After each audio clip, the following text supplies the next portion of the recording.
There is a reason why some people remain completely unshaken no matter what life throws at them. While chaos swirls around them, insults, failures, betrayals, they stand firm, untouched by the storm. What do they know that most people don't? The secret lies not in resisting the world, but in mastering the self. Most people live in a constant state of reaction, allowing every external event to dictate their emotions. A rude comment ruins their mood, a setback crushes their confidence, and a stranger's disapproval makes them question their worth. But those who have unlocked true inner peace understand one fundamental truth. Nothing outside of you has power over you unless you give it power. Carl Jung revealed that our reactions are not caused by the world, but by the unresolved wounds within us.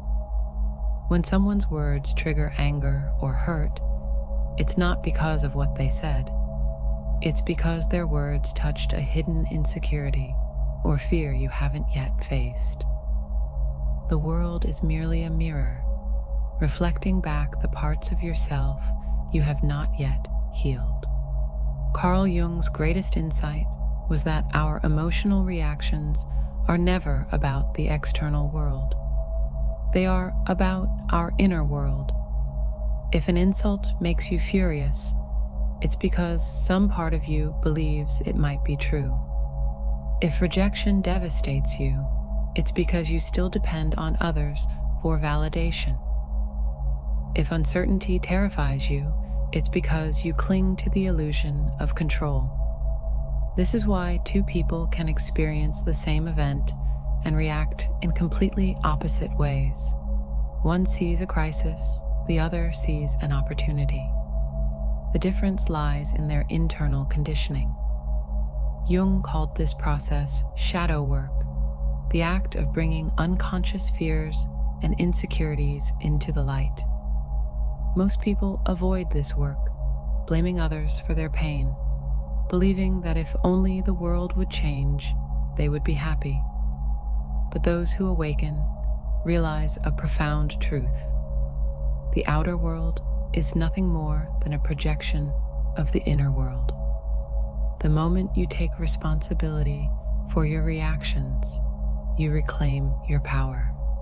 Most people exhaust themselves trying to control the uncontrollable. They demand fairness, seek constant approval, and resist anything that doesn't go their way. And when life refuses to comply, they suffer. But here's the paradox. The more you try to control, the more you are controlled. If you need someone's respect to feel worthy, they hold power over you.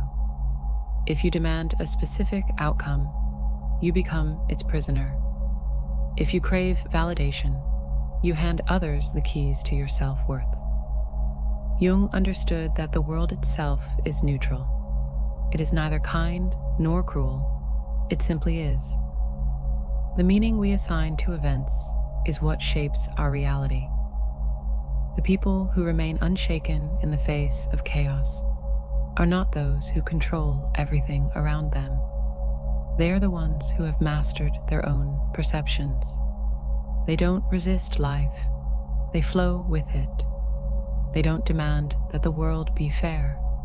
They adapt and grow stronger. And in doing so, they become immune to the turbulence that consumes everyone else. This isn't just philosophy, it's science. Studies in cognitive psychology show that emotional reactivity is a learned habit, reinforced by neural pathways in the brain. The more you react to external triggers, the more automatic those reactions become. But the reverse is also true. You can rewire your brain to respond with calm instead of chaos. Mindfulness weakens knee-jerk emotional responses. Cognitive reframing teaches you to interpret events differently. Exposure to discomfort builds resilience. Over time, insults lose their sting, failures become lessons, and uncertainty no longer scares you. You stop being a puppet of circumstance and become the master of your mind. The people who seem unshakable haven't escaped life's challenges. They've simply trained themselves not to be ruled by them. They understand that pain is inevitable, but suffering is optional. And when you reach this level of mastery, you realize something extraordinary. The world doesn't change, you do. And in that shift, you become untouchable. Imagine someone insults you.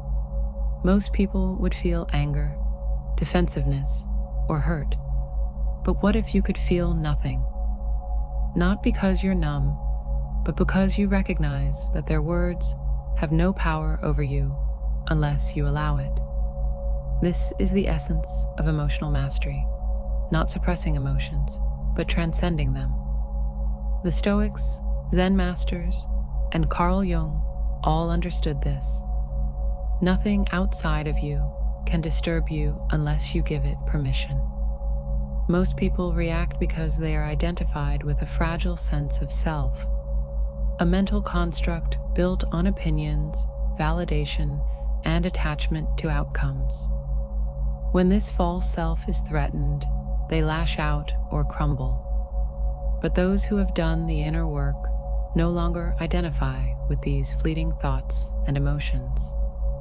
They observe them, study them, and release them. They become like the sky, untouched by the storms below. The moment you stop reacting, you take back control. People can no longer manipulate you. Circumstances can no longer break you, and life's chaos can no longer shake you. You become the calm in the storm, the eye of the hurricane. And in that stillness, you discover true power. The journey to becoming unshakable begins with a single realization. You have never been reacting to the world, only to your mind's interpretation of it. Two people can experience the same event. One is destroyed by it, the other is strengthened. The difference is perception. Jung famously said, "Until you make the unconscious conscious, it will direct your life and you will call it fate."